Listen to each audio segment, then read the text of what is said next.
Hello friends, Inu के flavoured kitchen YT पे आपका स्वागत है। आज है बहुत ही स्पेशल रेसिपी जो मैं आज आपके लिए लेकर आई हूँ और ये एक पनीर रेसिपी है जो कि आप देख ही सकते हैं। वाइट ग्रेवी की ये पनीर रेसिपी है, तो ये बहुत ही फ्लेवरफुल, बहुत ही स्पेशल और झटपट बन जाएगी। तो चलिए अपने स्टार्ट करते हैं अपनी पनीर की ये रेसिपी। तो बहुत ही कम इंग्रेडिएंट में, अगर आप ना बहुत ज़्यादा तीखा चटपटा पनीर खा के बोर हो गए हैं तो इस रेसिपी को एक बार ज़रूर ट्राई करिएगा। बहुत ही अच्छी रेसिपी है, बहुत ज़्यादा इसमें तीखापन नहीं है। मैं इसको ये नहीं कहूँगी कि ये मीठी रेसिपी है, तो मीठी वाली पनीर नहीं है, लेकिन बहुत ज़्यादा जो कड़वी तीखी वाली होती है ना, वैसी अगर नहीं खानी है, सॉफ्ट टेक्सचर में, सॉफ्ट जो मुंह में घुल जाए वैसी रेसिपी चाहिए, तो मैं आज आपके लिए लेकर आई हूँ पनीर मखनी की रेसिपी। तो चलिए स्टार्ट करते हैं। स्टार्ट करने से पहले अगर आप मेरे चैनल यानी एनू के फ्लेवर्ड किचन वाईटी पे नए हैं तो फ्लेवर्ड किचन वाईटी को सब्सक्राइब करना बिल्कुल मत भूलिए और बेल आइकन को प्रेस ज़रूर करिए। तो चलिए स्टार्ट करते हैं। तो यहाँ पे हमें चाहिए प्याज, काजू, बादाम, हरी मिर्च, अदरक और हमारा लहसुन। तो आप क्वांटिटी देख सकते हैं, ये क्वांटिटी है कम से कम 6 से 7 लोगों के लिए बन रही है, तो क्वांटिटी देख सकते हैं। तो यहाँ हमारा प्रिपरेशन टाइम चल रहा है, अभी ये पूरी तरह से बनेगी नहीं। तो क्या करना है, प्याज को थोड़ा सा बारीक काट कर लेना है। थोड़ा सा अदरक को भी ऐसे क्यूब्स में कट कर लीजिए। और अब क्या करना है, हमें ले लेना है एक कढ़ाई या पैन, उसमें डाल दीजिए मस्टर्ड ऑयल। आप चाहें तो इसे मक्खन में भी बना सकते हैं। तो उसमें डाल दिया हमने अपना अदरक, थोड़ा जितना लहसुन था वो डाल दिया, हरी मिर्च डाल दी है, और अब ये थोड़ा सा टुकड़ों में कटा हुआ हमारा जो प्याज था वो डाल दिया है। अब इसको क्या करना है, आराम से हल्का हल्का धीमी आंच पे सौटे करना है, यानी हल्का हल्का सा फ्राई करना है। इसी के साथ एक बार में ये सारे प्याज नहीं आए तो मैंने बाद में थोड़ा सा और डाला है। तो ये अच्छे से हल्के हल्के से सौटे होंगे, तब तक अब डाल देना है हमें बादाम। तो आप बादाम की क्वांटिटी देख सकते हैं, कम से कम 25 से 30 बादाम होंगे।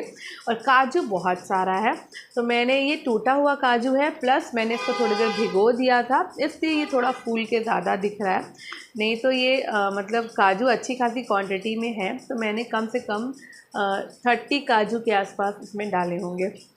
तो ये टुकड़ों में था, ऊपर से भिगो दिया था तो ज़्यादा ये फूल गया है। और ये भिगो के जब डालो ना तो उसका काजू का मज़ा ही अलग होता है।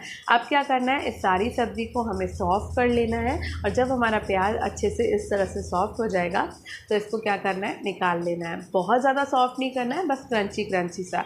इसको निकाल लीजिए, ठंडा कर लीजिए। ठंडा करने के बाद इसे मिक्सर ग्राइंडर जार में ऐसा पेस्ट बना लीजिए। तो ये देखिए हमारा वाइट पेस्ट बन के तैयार हो गया है। तो अभी तैयारी का ये फर्स्ट पार्ट है तो ये हमारी पेस्ट बन के रेडी हो गई है। अब इसको कर लेते हैं साइड में। तो इसमें आपने देखा सिर्फ हरी मिर्च पड़ी है, अदरक पड़ा है, लहसुन पड़ा है, प्याज है और काजू और बादाम है। ठीक है, अब मसाले तैयार कर लेते हैं। मसालों के लिए मैंने यहाँ पर लिया है काली बड़ी इलायची, यानी कि हमारी काली वाली इलायची। दूसरी मैंने ली है यहाँ पे हरी इलायची। साथ ही मैंने लिया है यहाँ पे हमारा सूखा वाला जो धनिया है, सूखा धनिया। और मैंने ली है यहाँ पर वाइट पेपर, यानी जो काली मिर्च का जो सफ़ेद वाला वो होता है ना, सफ़ेद वाली काली मिर्च, इसको क्या बोलते हैं, मैं तो वाइट पेपर जानती हूँ। तो वाइट पेपर ले लिया है, क्वांटिटी आप देख सकते हो। और मैं यहाँ पे जीरा रखना भूल गई थी, तो याद आया, तो मैंने अभी यहाँ पे जीरा भी दे दिया है। तो जीरे की क्वांटिटी भी देख सकते हो। तो बस इतने से ही मसाले पड़ेंगे, बहुत ज़्यादा मसाले नहीं पड़ेंगे। तो खड़े मसालों में भी बहुत सारी चीज़ें नहीं पड़ने वाली हैं। आपने देखा बहुत ही सॉफ्ट बनेगी, टेक्सचरफुल बनेगी और बहुत ही फ्लेवरफुल बनेगी ये सब्ज़ी।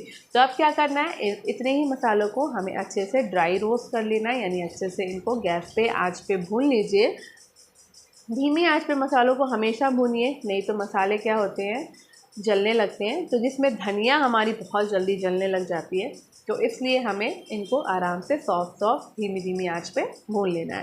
भूनने के बाद इनको ठंडा कर लीजिए। ठंडा करने के बाद ही ग्राइंडर जार में डालिए और इसका बना लीजिए एक बढ़िया सा पाउडर। तो पाउडर यहाँ पे बहुत फाइन नहीं बनाना है, दरदरा पाउडर रखिए। इसका जो खाने में जो इसका वो आता है ना मुंह में जब हल्का सा, तो मुझे वो चीज़ अच्छी लगती है। आप चाहें तो एकदम फाइन पाउडर भी बना लें, लेकिन इसकी जो दरदराहट आती है ना मुंह में मसालों की, वो बहुत अच्छी लगती है। तो ये हमारा पाउडर बन के तैयार हो गया मसालों का, मसाला रेडी है। अब एक पोर्शन और कर लेते हैं। तो अब क्या करना है, हमें फिर से प्याज ले लेना है। तो मैंने यहाँ पे आप क्वांटिटी दे सकते हो, मैंने छील के रख लिया है और इसको क्यूब्स में कट कर लिया है। शिमला मिर्च भी आपने देखी, उसे भी मैंने क्यूब्स में कट कर लिया है। शिमला मिर्च के अगर आप बीज नहीं खाना चाहते हैं तो आप इसे निकाल सकते हैं, लेकिन मेरी मानिए तो बीज के साथ ही बनाइए। बीज का भी अपना फ्लेवर होता है, अपने गुण होते हैं, इसलिए शिमला मिर्च के बीज भी हमारे लिए बॉडी के लिए अच्छे हैं। तो मेरी मानिए तो मत निकालिए, अच्छे लगते हैं, लेकिन अगर आपको नहीं पसंद है तो आप निकाल सकते हैं। तो बस इनको भी हमें क्या करना है, पैन ले लेना है, पैन में डाल देना है हमारा मस्टर्ड ऑयल। आप ये सारी चीज़ें ना मक्खन या घी में भी कर सकती हैं, तो ऑयल ऑप्शनल है आपके लिए। मैं ज़्यादातर चीज़ें अपनी उसमें बनाती हूँ मस्टर्ड ऑयल में, तो इसलिए मैं वही दिखाती हूँ आपको।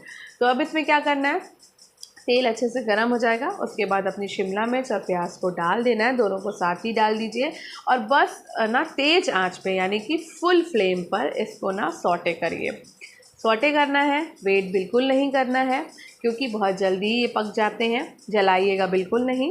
तो ये बहुत ज़्यादा पकाना नहीं है, क्रंची फ्लेवर रखिए, इसीलिए मैंने बोला कि तेज़ आंच पे करिए, तो ये थोड़ा सा क्रंची से रहेंगे। तो बस अब क्या करना है, इनको भी एक प्लेट में अपना निकाल के रख लेना है। और अब उसी पैन में मैं डाल रही हूँ यहाँ पे थोड़ा सा सरसों का तेल, और अब मैं डालूँगी इसमें थोड़ा सा मक्खन। तो मक्खन और तेल आपका ऑप्शनल है, आप चाहें तो मक्खन से ही पूरी सब्ज़ी बना सकते हैं। तो मैंने यहाँ पर 1 चम्मच मक्खन डाल दिया है, बाकी इसमें डाला है तेल। ठीक है, तो जब ये हमारा अच्छे से गर्म हो जाएगा तो उसके बाद अब हमारा जो है ना सब्ज़ी बनने का मेन प्रोसेस शुरू हो जाएगा। तो अब हमें डाल देना है अपना वही पेस्ट जो हमने पहले पार्ट में तैयार करके रखा था। तो इसको बस अपने पेस्ट को, जो काजू वाला पेस्ट था हमारा प्याज वाला, उसको अच्छे से पकाना है। अगर आपको लगता है कि ये थिक हो रहा है तो उसमें पानी डालिए और उसको ऐसे थोड़ा सा नॉर्मल कर लीजिए, मतलब कि थोड़ा सा पतला कर लीजिए, बहुत पतला मत करिए। तो मैंने थोड़ा पानी डाला, क्योंकि काजू जैसे ही डालो ना, काजू की आदत होती है कि वो बर्तन को तुरंत पकड़ने लगता है। तो जब भी आपको ये पेस्ट डालना है, फ्लेम को लो रखिए, लो फ्लेम पर ही इस सब्ज़ी को पकाइए और बराबर चलाते रहिए, इसे आप छोड़ बिल्कुल नहीं सकते हैं। जब आप ये सब्ज़ी बनाएंगे ना तो आपको कोई और काम करना ही नहीं है, इसको ही ध्यान देना है, क्योंकि ये ना चिपकने लग जाता है, काजू लगने लग जाता है, तो फिर उसका फ्लेवर अच्छा नहीं आएगा। आप क्या करना है, हमने जो मसाला पीस के रखा था पाउडर बना के, उसको मैंने डाल दिया है। तो यहाँ पे क्वांटिटी आप अपने हिसाब से डाल लीजिएगा, जैसा भी आप फ्लेवर स्ट्रॉन्ग खाना चाहते हैं तो ज़्यादा डालिए, कम स्ट्रॉन्ग खाना चाहते हैं तो कम डालिए।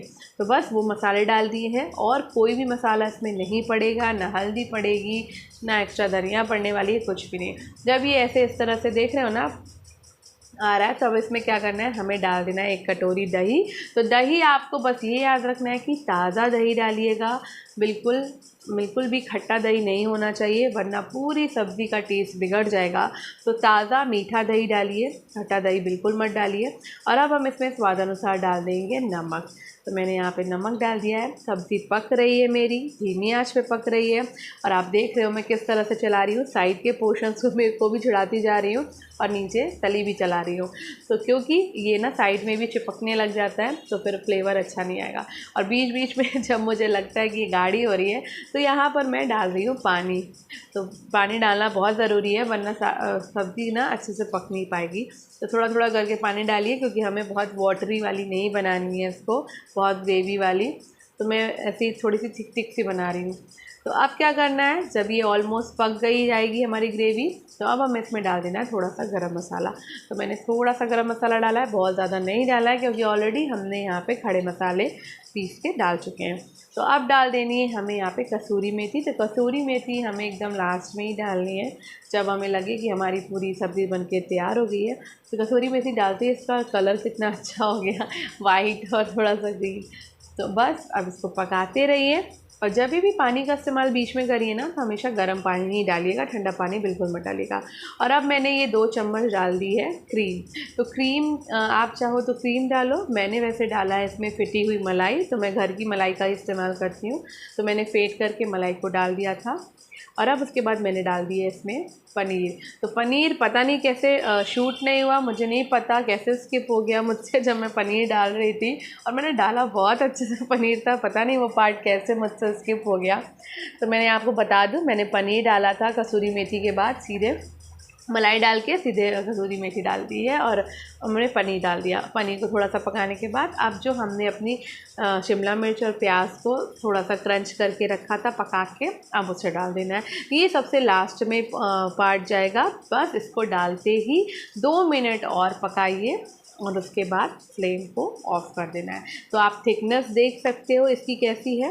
तो आप चाहें तो इसी टाइम पर इसका ना फ्लेम ऑफ कर दीजिए और इसमें ऊपर से ना धनिया पत्ती के साथ इसको थोड़ा सा गार्निश कर लीजिए।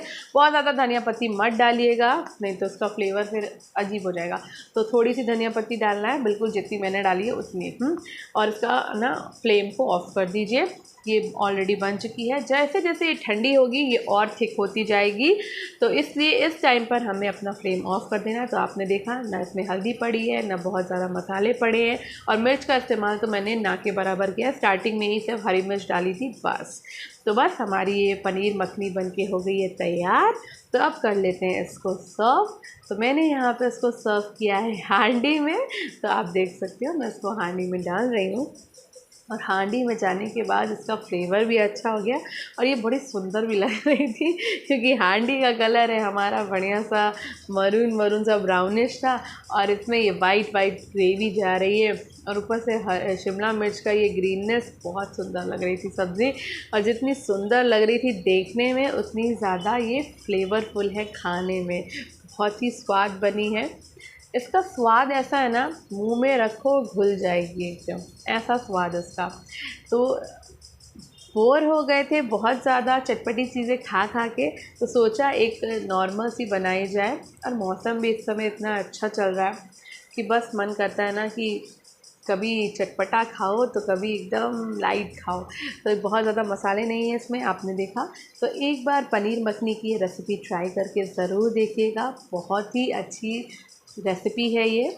और इसी तरीके की अच्छी सी पनीर की रेसिपीज़ के लिए फ्लेवर्ड किचन बाय टी यानी एनू के फ्लेवर्ड किचन बाय टी को सब्सक्राइब करना बिल्कुल मत भूलिए। बेल आइकन को प्रेस करिए और फ्लेवर्ड किचन बाय टी के साथ कनेक्टेड रहिए।